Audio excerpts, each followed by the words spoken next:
Bonjour à tous, bienvenue sur la chaîne des choses sauvages, je suis Marie, on se retrouve comme tous les jours pour vos 15 minutes de yoga quotidien. Aujourd'hui on va profiter un petit peu des étirements de hanches et de cuisses qu'on a fait hier avec la posture du pigeon pour travailler sur Skandasana qui est un peu le squat, la fente latérale du yoga. Je vous retrouve donc sur le tapis, à genoux, au bout du tapis. A tout de suite.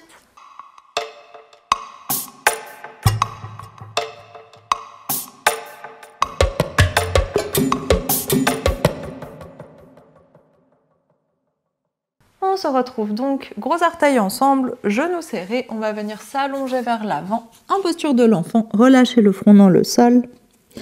Et on respire un petit peu ici, essayez de relâcher le poids du ventre sur les cuisses.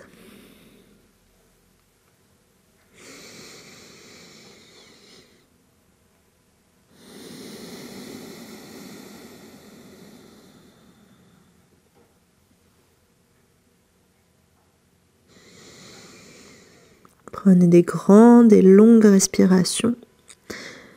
Allez chercher l'espace de respiration dans votre corps, dans votre dos. Et venez lâcher tout de suite le poids de la mâchoire, poids de la tête. Relâchez le poids des bras, celui des épaules.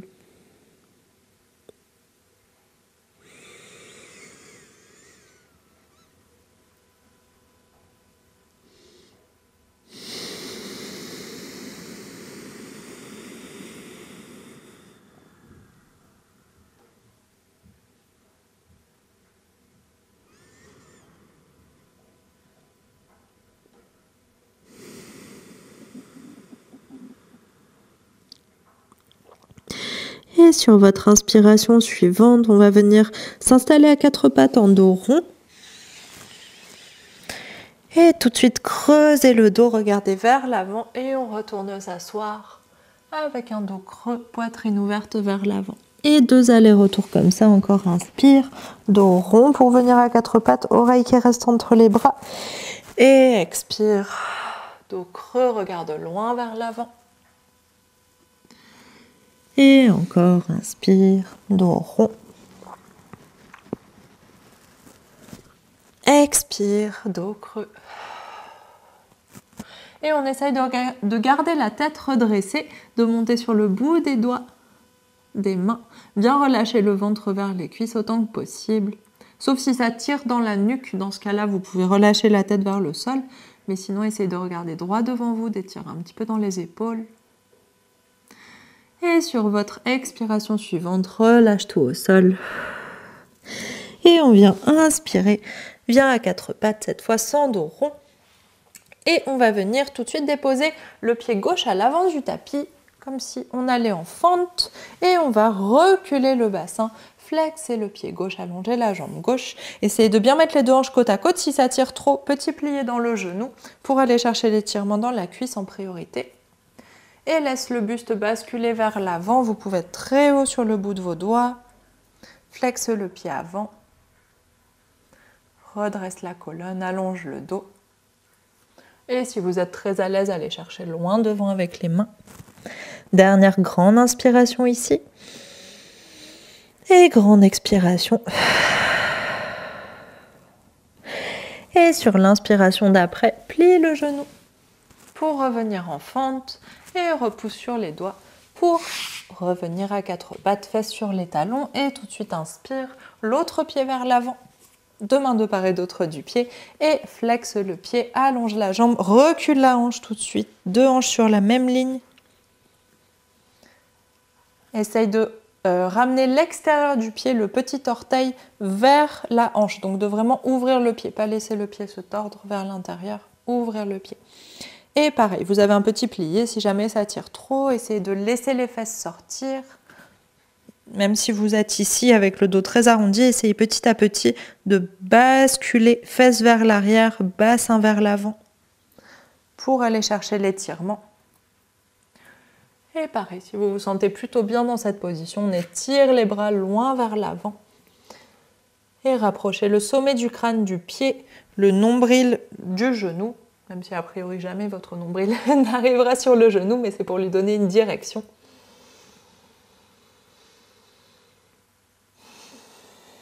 Grande respiration. Et sur votre inspiration suivante, plie le genou, ramène le bassin vers le bas, deux mains au sol. On revient à genoux au bout du tapis, fesses sur les talons. Et on va juste venir inspirer, étirer les deux bras loin vers le haut, ouvrir la poitrine. Vous pouvez joindre les mains si vous souhaitez ou les laisser séparer. Et expire, enroule la tête, enroule le dos. Relâche le poids des bras, le poids des épaules. Et inspire, déroule la colonne. Sentez bien le mouvement dans le dos, la bascule du bassin vers l'avant, puis le dos qui suit, les deux bras qui s'étirent vers le haut. Mains jointes ou séparées. Et expire, enroule le bassin, plie les bras, enroule le dos. Et dernière fois, bascule le bassin. Allonge la colonne, ouvre la poitrine, étire les bras vers le haut. Et expire, ramène les bras vers le sol et enroule la tête. Et inspire, on vient se redresser. Et ici, on va s'installer en Parsvottanasana, posture de la pyramide, qu'on avait déjà faite dans un autre cours. On va commencer par le pied gauche à l'avant du tapis, flexe le pied droit à l'arrière et soulève le bassin. Choisissez la distance entre vos deux pieds. Soulève le bassin, vous pouvez garder un grand plié ou un petit plié dans le genou avant pour aller chercher l'étirement dans la cuisse. Et si tout va bien, on vient allonger les deux jambes et basculer le bassin vers l'avant. Essayez de ne pas reculer la hanche droite, c'est-à-dire d'avoir les fesses qui viennent sur le côté, mais de bien avoir les deux fesses côte à côte, les deux hanches côte à côte. Et ici, on va faire le même petit mouvement de dos qu'on a fait tout à l'heure. Essayez d'inspirer, redresser la poitrine, bascule du bassin vers l'avant. Et expire, laisse le dos s'arrondir un peu. Et inspire, bascule vers l'avant. On le fait que 2 fois. Ouvre la poitrine. Expire. Laisse le dos s'arrondir. Que vous ayez les jambes pliées ou tendues, ça marche tout aussi bien. Et inspire, redresse le visage, plie le genou, les deux genoux au sol et on va venir faire l'autre côté, pied droit devant. Flexe le pied gauche à l'arrière, choisis la distance entre les deux pieds, ça c'est très grand, mais ça peut marcher tant que vos deux hanches peuvent se mettre côte à côte, c'est ça votre distance. Après, si vous avez vraiment du mal à trouver l'équilibre, etc., rapprochez votre pied arrière. Ça va tout autant tirer dans la jambe de devant, il n'y a pas d'importance à chercher un grand écart de pied, ça n'a pas d'importance particulière. Et pareil, cherchez soit un petit plié si ça tire trop dans l'arrière de la jambe pour pouvoir aller chercher le sol, soit allonger les deux jambes et aller chercher loin vers le bas. Recule la hanche droite, avance la hanche gauche, talon au sol ou décollé, ça n'a pas d'importance. Et on vient, comme tout à l'heure, inspirer, basculer le bassin vers l'avant, redresser la poitrine. Expire, laisse le dos s'arrondir. Inspire, bascule. Étire la colonne, ouvre la poitrine, étire le ventre. Expire. Arrondis. Et dernière fois, inspire, bascule. Là, on l'avait fait que 2 fois. Je suis partie dans mon élan. Allez, on le fait 3 fois ici. Et expire. On enroule. Ça y est, on va le faire 5 fois de suite, 10 fois de suite. Et dépose les deux mains sur le tapis. Prends une grande inspiration. Grande expiration, étire. Et sur l'inspiration suivante, plie le genou de devant et le genou de derrière. On revient à genoux. Redresse la colonne. Grande inspiration ici. Grande expiration. Et sur votre inspiration suivante, on va venir se mettre debout pour faire notre Skandasana. Donc allez-y, de la manière que vous voulez, déroulez le dos tranquillement pour vous redresser. Et on va commencer comme si on allait en posture de la déesse, mais on ne va pas faire la posture de la déesse. Jambes ouvertes vers l'extérieur, les orteils qui pointent en diagonale vers l'extérieur, mais pas sur la même ligne, légèrement en diagonale. Et ici, vous allez chercher un bon écart quand même pour avoir l'espace de descendre. Et votre Skandasana, on va commencer par le faire vers la gauche. On veut toujours que le genou se plie en direction des orteils. Donc regardez vers votre genou, vous ne devez pas voir votre pied. Si vous le voyez à l'intérieur ou à l'extérieur, ce qui est plus fréquent, c'est que votre genou est trop à l'intérieur, il faut hop, l'ouvrir. Et on continue du coup à descendre. Ce pied-là, la jambe est super tendue et ce pied-là peut venir se flexer au bout d'un moment pour vous aider à descendre un peu plus loin. Si vous êtes ici, que vous sentez que vous êtes à votre maximum, c'est parfait. Si vous sentez que vous avez plus de place pour descendre, on va aller chercher avec les mains vers le sol. Gardez le genou toujours ouvert au-dessus des orteils et on laisse le bassin descendre petit à petit. La jambe ici reste tendue tout le temps. Et arrêtez-vous, vous avez le droit de décoller un petit peu le talon pour pouvoir descendre, mais pas trop, pas jusque là, sinon c'est pas la même posture. Juste un petit peu décollé pour pouvoir garder bien le genou dans la direction des orteils. Et ensuite, une fois qu'on est ici, qu'on soit tout en bas ou en haut, on cherche l'équilibre et on essaye d'allonger les bras vers l'avant. De redresser le dos. Laissez votre bassin aller vers l'arrière, vos bras vous tirez vers l'avant, mais sans aller complètement au sol. Laissez toujours un petit espace, je ne sais pas si ça se voit, laissez toujours un petit espace entre votre cuisse, votre bassin et le sol. Et gardez bien le genou ouvert vers l'extérieur.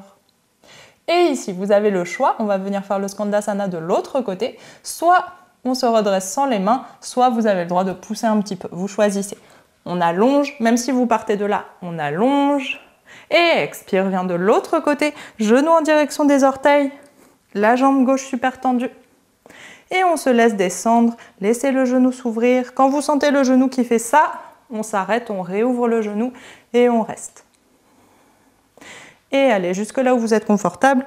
Non, ça va, le micro. Je ne vais pas coincer le micro. Et vous pouvez aller pivoter la jambe ici, vous pouvez la pivoter vers l'extérieur. Et chercher l'équilibre, allongez les deux bras devant. Et petit à petit, laissez votre bassin s'alourdir. Tant que le genou est ouvert, tout va bien. Essayez de ne pas poser la fesse.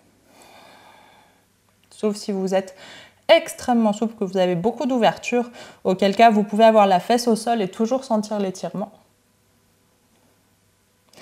Et dernière grande inspiration, dernière grande expiration.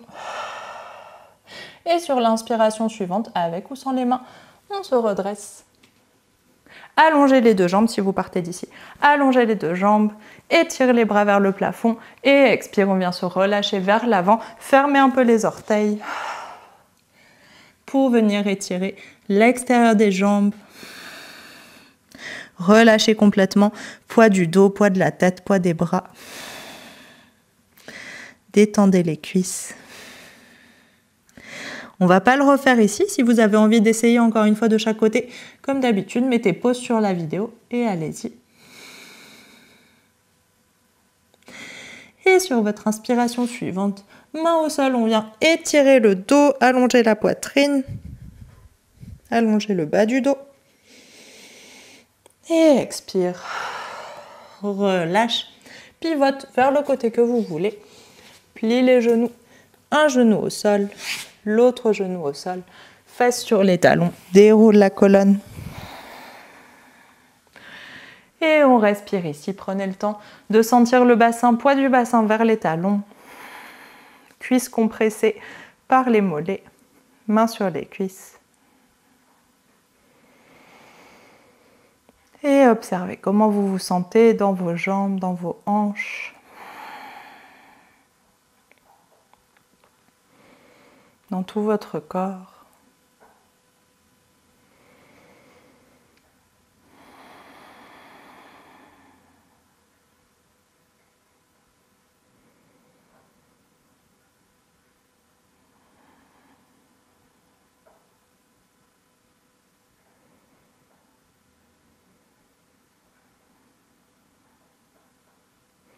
Observez si vous avez besoin de calmer votre respiration, de calmer les battements du cœur.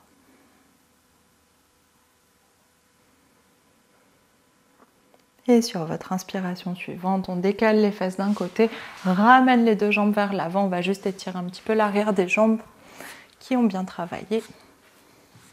Flexe les deux pieds. Inspire, on s'étire vers le haut. Et expire, laisse le poids du corps aller vers l'avant. Utilise la gravité.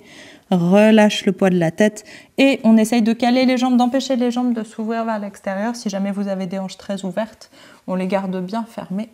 On cale les jambes avec les mains ou avec les bras et on relâche tout. Et prenez des longues respirations.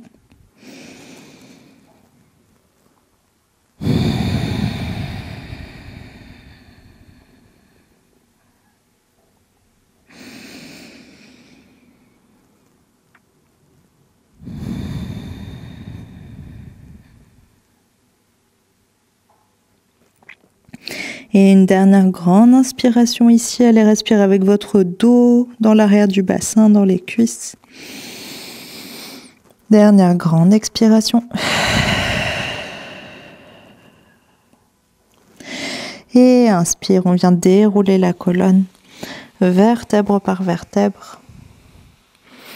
La tête en dernier. Et tous ensemble, on vient prendre une grande inspiration par le nez et grande expiration par la bouche.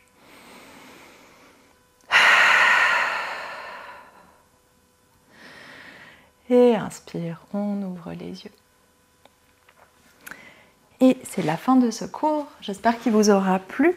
Le Skandasana, comme beaucoup d'autres postures, ça fait partie des postures un peu étranges, un peu complexes, où il faut commencer à sentir comment est-ce qu'on peut, avec les muscles qu'on n'a pas l'habitude d'utiliser, avec les muscles de nos fesses, de nos cuisses, comment est-ce qu'on peut garder le genou ouvert pour pouvoir descendre un peu plus bas, comment est-ce qu'on peut aller chercher plus de souplesse dans les cuisses pour descendre un peu plus bas.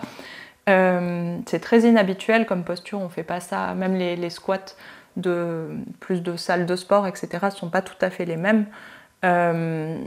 Du coup, voilà, tout ça pour dire que quoi que vous ayez fait dans ce cours, vous pouvez être fiers de vous. C'est très bien d'avoir suivi ce cours, c'est très bien d'avoir essayé cette posture. Et quel que soit le niveau auquel vous êtes descendu, auquel vous êtes resté en haut, auquel vous êtes peut-être tombé sur les fesses, c'est normal, ça fait partie de la pratique. Et comme dans toutes les autres postures, juste le fait d'essayer et de recommencer à venir sur le tapis après, de ne pas se sentir découragé par quelque chose qui n'a pas très bien fonctionné ou qui pourrait fonctionner mieux, c'est aussi le principe du yoga. C'est une des raisons pour lesquelles j'adore le yoga, c'est parce qu'il y a ce principe de ne pas faire attention aux résultats et de toujours revenir, quoi qu'on ait fait la veille, c'est pas grave, demain est un nouveau jour, demain on va faire des nouvelles choses, et toute pratique qui se déroule dans le temps, qui est continue, qui est constante, toute pratique amène à des progrès, à des différences, à des évolutions, et c'est ça qui est intéressant, c'est pas le fait de réussir ou non une posture. Donc sur cette petite conclusion, je vous souhaite une très bonne journée, et n'hésitez pas à me dire dans les commentaires ce que vous avez pensé de ce cours, et si vous voulez qu'on refasse des Skandasana. À demain, bonne journée.